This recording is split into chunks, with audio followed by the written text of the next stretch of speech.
Magandang araw mga tol, panalo nga po si Yumir Felix Marcial kontra Mongolia. Magandang simula ito para kay Yumir Felix Marcial mga tol para mag-advance sa susunod na round.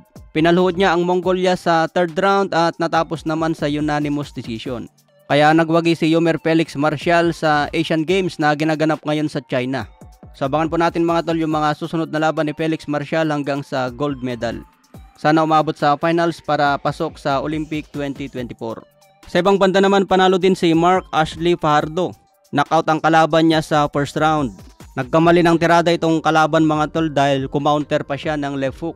Maganda na sana yung defense niya, nakakover na yung muka. Pero biglang nag-counter kaya na-open tuloy yung muka niya. Pasok ang left hook ni Fajardo. Kitang-kita naman yung arangkada ni Fajardo mga tol na may susunod na kombinasyon. Kapag binatuan ka na ng jab sa muka, asahan mo nang may kombinasyon yan.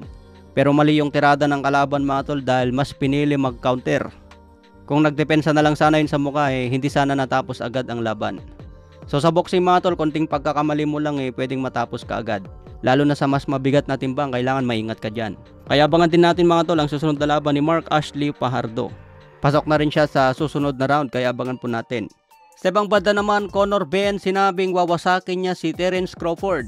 He's coming for Terence Crawford welterweight throne following his comeback win versus Rodolfo Orozco. Matapos nga po manalo via decision si Conor Benn kontra Orozco. Tinatarget na niya ngayon ang mga titulo ni Terence "Bud" Crawford. Magandang bakbakan din ito mga tol pero kailangan muna ni Conor Benn lumaban sa ibang fighter. Pwede niya balasahin ang kalawang kay Jaron Butch Ennis o kaya kay Vergil Ortiz. So yan ang tatlong prospects na malulupit ngayon sa welterweight division. Kung maglaban si Conor Benn at Crawford mga tol, syempre lamang pa rin dyan si Terence "Bud" Crawford. Pero hindi pa rin mawawala ang posibilidad na mananalo itong si Conor Benn dahil may knockout power. Matatandaan nga po natin yung naging laban ni pambansang kamao kay Juan Manuel Marquez. Dapat panalo na si Pacman mga tol pero na one time big time. Tinamaan ng dinamita ni Marquez kaya natumba si Pacman. Konting pagkakamali lang talaga kapag malakas ang kalaban, pwedeng tapos kaagad ang laban.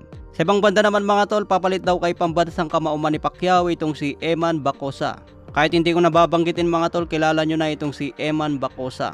Matangkad itong si Eman mga tol at pwede ito lumaban sa welterweight division. Kaya maganda kung magtuloy-tuloy at masipag sa training itong si Eman Bacosa. Abangan po natin ang kanyang boxing career. Panalo nga po sa unang laban niya sa profesional. Kita naman yung katawan ng batang ito mga tol talagang may pinagmanahan.